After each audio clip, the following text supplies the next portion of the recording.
Nobody would say that was a concerned mother, but she ain't got calves yet. But I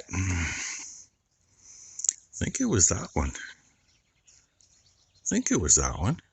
I'm not going to go back up and look. 231K. Slipped under the gate, so now there is a pipe. It's been laying there, just haven't put it in because we hadn't needed to. Mom texted me, said, is there supposed to be a calf in the cow lot? Because there's one headed to the feed barn. I got down here, he was back in there, and he got up in the corner, and I got him flopped down under it. So he's back where he belongs. And with the exception of that wet spot, there's a hole there. Not much I can do about it. I think everything looks good for trying to move manure tomorrow. I just got to figure out where to shuffle critters around to. I mean, realistically, those two cows and their calves could come out in general population. But I still got one calf to deal with. I don't want him in general population. That way the heifers could all move over one. So I can at least get their part clean. And then I can move them over into the end of the cow barn. What you think, Dancer? Huh? Yeah? Thick girl. Yeah. She's starting to get a little flush. Well, it should be. I mean, we're supposed to be done calving like the end of the month. Should be. God knows. But that's kind of hard when, we just had a February calf a few days ago. And got a few more February calves that haven't happened yet. Yeah, it's just what it is. And all right, Rain, you could have come and helped instead of standing there supervising. Show you a better angle of where that calf went out. That piece of pipe across the bottom is into an extra slug hole at the post at this end. The other end is laid over the hinge of the gate that goes the other way. And tied in. That's usually enough to keep him from going out. And I haven't noticed any missing yet this morning, so I'm assuming he's still in. And yeah, it's foggy down there in the bottom. No zoomies yet, but yeah, she's over here. Maybe she's gonna zoom. Are you gonna zoom, kiddo? No, I'm just gonna walk around her. Anyway, it's morning. Freaking coyotes decided, half hour after I went to bed last night to get a little boisterous. I couldn't find them anywhere. What I did find, though, there's a flat in that field, wherever that crest is. And yeah, from where I was standing versus where I am now, be just about the middle of the screen. Saw me a set of eyeballs up there. Except those eyeballs, when the head moved up and down, moved way farther than a coyote's eyeballs could move. I mean, unless he was standing up on his hind legs and jumping down on his feet. I don't know. Here we got the moon and one chemtrail. In fact, another chemtrail starting way over there. So anyway, there was two sets of eyeballs up there. One was right at the edge and one was back farther. And it's like, yeah, the way that flat is, there's no way I could have seen a coyote that was right behind the other one.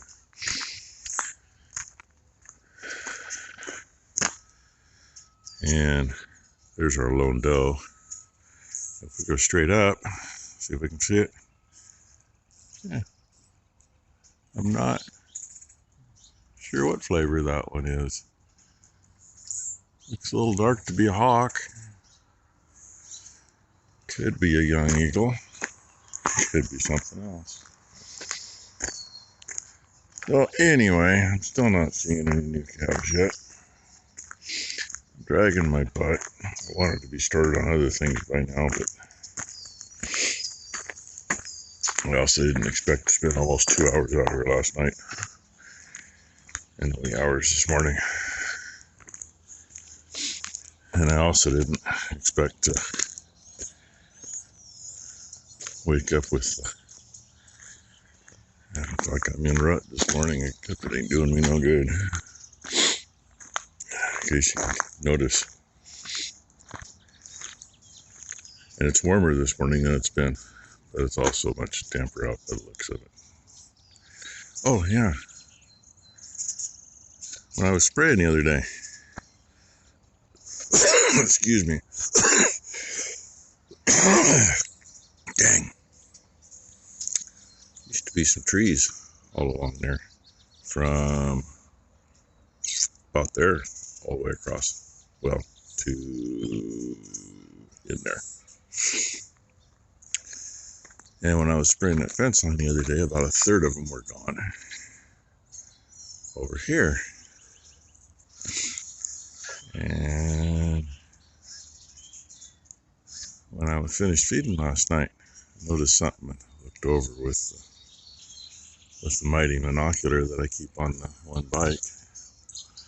Out there with this little mini excavator taking the rest of them out. So now at some point I got to go up and see how much he screwed up the fence. Because I might take my excavator out and screw up what I can screw up. Because what they've done over in here, about where every tree was, there's about a 6-foot long stretch that the dirt's shoved up 6 inches against the fence. And when that fence was put in a few years ago, the wire was a good 6 inches off the ground. So little things that pissed me off, somebody screwing with shit. Especially when in Oregon, line fences are a 50-50 deal. And there's 3 property owners there. Not a single one has ever paid for that fence in the last 60 years. And it's been replaced twice. Actually 3 times for most of it in 60 years. The last time it was replaced was because when they logged over there, and then they grabbed a few trees out along the fence over here, they tore the fence all to hell. No more than 2 months after it was just replaced. And over here, that guy's more than willing to pay for the half on that line fence. I'm not worried about it. They're good folks. He keeps an eye on stuff for us over that way. He's been good at keeping branches and stuff off the fence, but you know, I mean, he'll pay it. You know, or at least he'll help anyway, which is always good. Then we get over a little farther and, oh, what are we? 2 generations away from, over through there. 2 generations away from the last time that fence was done. On the other side of the fence, that is. And, the old boy that used to have that, he had cattle, so that was all good. He paid for half the fence, he did half the work. Then we get around over to this other side. Well, you know, that's another story, especially once you get the government involved in crap. But look at that, they're all out of here. The dogs didn't chase them. You didn't even notice it. Thank God I've already got enough for a video. I can just go back to bed now and wake up later and put a video up. It'd be that easy. 'Tis that time.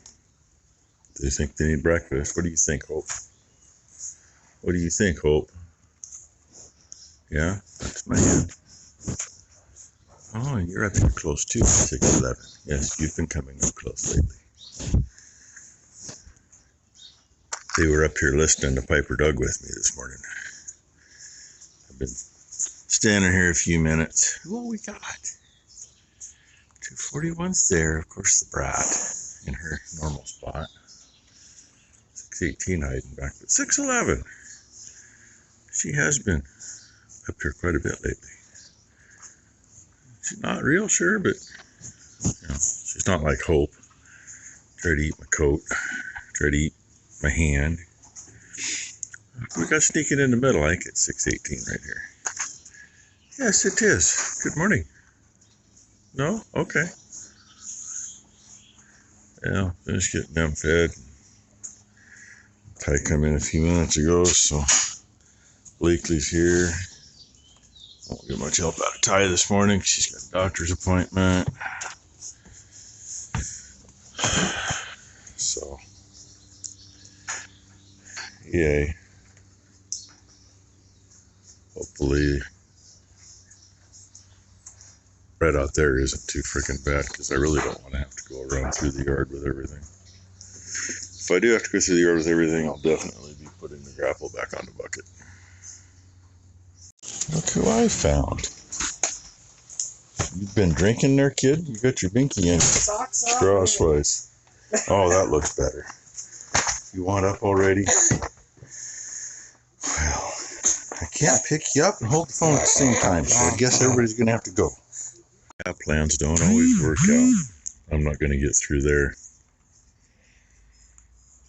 Even a tracked machine might have a hard time. There's gravel underneath, but I think it's a little soft in there too. Down in the gravel, that is. So, out the other end I go, which in a way works better, because I don't have to figure out where to put these ladies. I mean, I know where to put them, but I don't really want to put them in with those 3 calves and 2 cows. So, all I have to do here is close the gate. It's quite simple. Just like that. And they can enjoy some sunshine. Then when I get down here, it'll be more challenging. Because I thought about sticking them over there. If I can swing that big gate up either to this post or up to the feeder. But if those gates are far enough off the ground, those calves are going to walk underneath them. You kids don't play with that gate. You just leave it alone. And see, I'll give you a little insight here.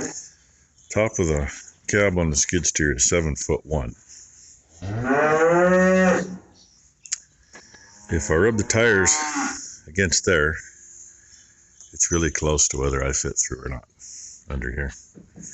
That's why we raised that up. That's eye level on me. I was once 5'11". And when I come to this side, that's eye level on me. So anyway, looks like I'm going this way. Which means I'll throw that grapple back on the bucket, because then I won't drop as much in the yard. More freaking fun.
gate was in my way to get to that.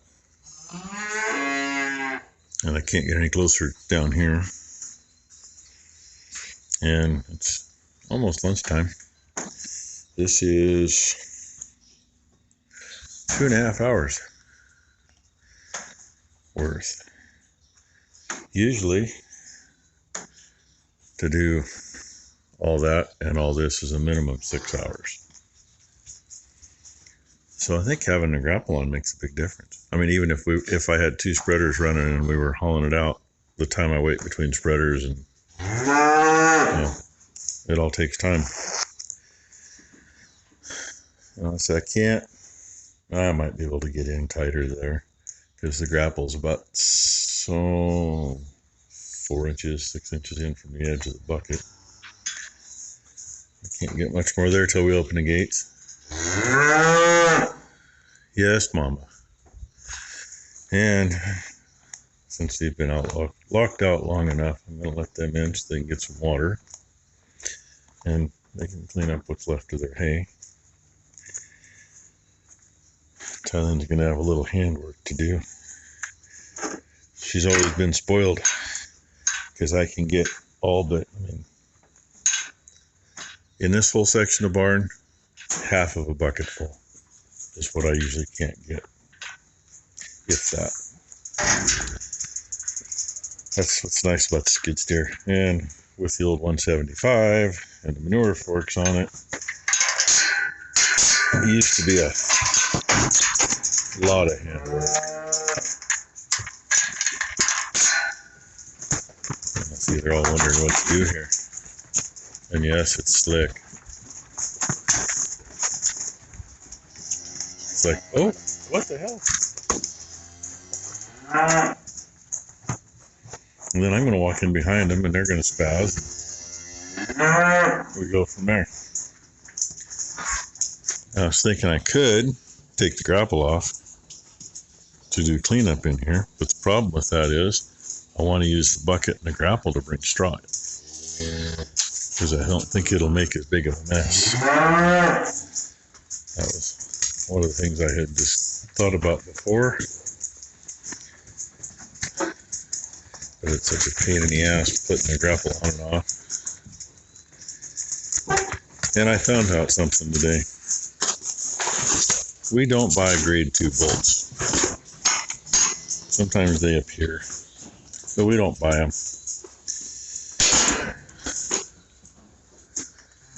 That grapple pins on,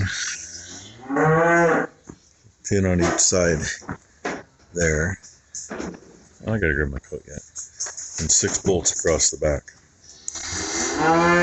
Both bolts I put in the other end were grade 2, snapped them off before they got tight. Gotta love it. Then I dug through and found 4 more grade 2 bolts in the same bin. They're in the scrap. And yes, I do want to grab my coat. Now I'm going to let the cows get to some water, because why? Well, they're locked in. Somebody hit their butt on the ground. They'll learn. I know it'd be better if it wasn't slick like that, but it's what it is. It's what they're going to deal with till after lunch. Then they'll get kicked back out. So not too big of a deal. I know you can hear them. I don't know if you can see them. Should be about the middle of the screen. There's 3 killdeer there, and one of them's flying around off to my left. They've been out here keeping me company on my 10 million trips through here. Talkative. Well, I started at that pole, second from the end, and I'm in between these 2. And most of that is 8 foot wide. Last little bit up clear over here, but hey, that's a lot of shit. I was kind of figuring in my head how many loads on the spreaders it would be, and I came up with like damn near 20, 18 anyway, and a whole lot nicer hauling this far with the grapple, because instead of just getting a bucket full, which I put 8 to 9 bucketfuls per spreader, I was carrying 2.5 to 3 bucketfuls at a time. Some of them weighed enough that I was backing all the way out of the barn with the back tires off the ground. So yeah, I think that was good, right? And that's about the time we normally feed, but I still got a bunch of straw to put in. Ty's going to start feeding and close the lot up and let the cows out, let them into the feed barn. I'm going to hopefully be ahead of her enough that those cows and calves will get fed when she gets over there. Well, I can't say this is better for straw or worse for straw. I didn't make as much of a mess outside yet, but I got that whole section done with 1 bucket full. Move your skid steer forward so I can rest this up against it when you come back. Okay, I can do that. Get them out of the way, and this is a little smaller scoop because I didn't have the advantage on it. But yeah, that's all 1, and with the other one it takes like 3, maybe 4 to do that. A lot of frickin' straw. Happy heifers. Rather than grabbing a little bit more, Ty went ahead and threw a couple of straw bales from up there in there. She stuffs the feeders, so I don't know how much they waste, but actually worked out all right cleaning because there was enough of that in this top part that it held together good so it didn't make a mess. And I wish that I got those calves down there with their zoomies when they got in there. They were loving it. But anyway, that's the end of the day. Probably a freaking half-hour video. Sorry about that. Just because I had too much here and there. And we'll worry about taking that bucket and the grapple off tomorrow. Needs to get cleaned up. Grapple's kind of full of shit. And we'll go see if we can get a little Blakely before they leave. Oh yeah, may as well get her too. Where is she, Mama? It was your tail I saw. So, there she is. It's okay, Mama.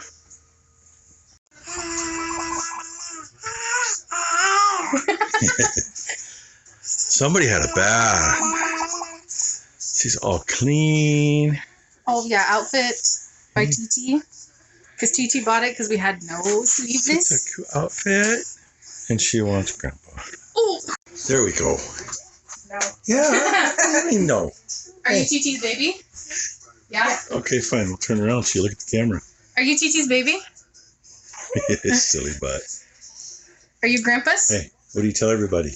Yeah, you're Grandpa's. Hey, Say bye-bye. No running away. What do you tell everybody? Say thank you for watching. Good job. Everybody have a great hump day. And we'll see them tomorrow, right? See them tomorrow? Say hey, girl, hey.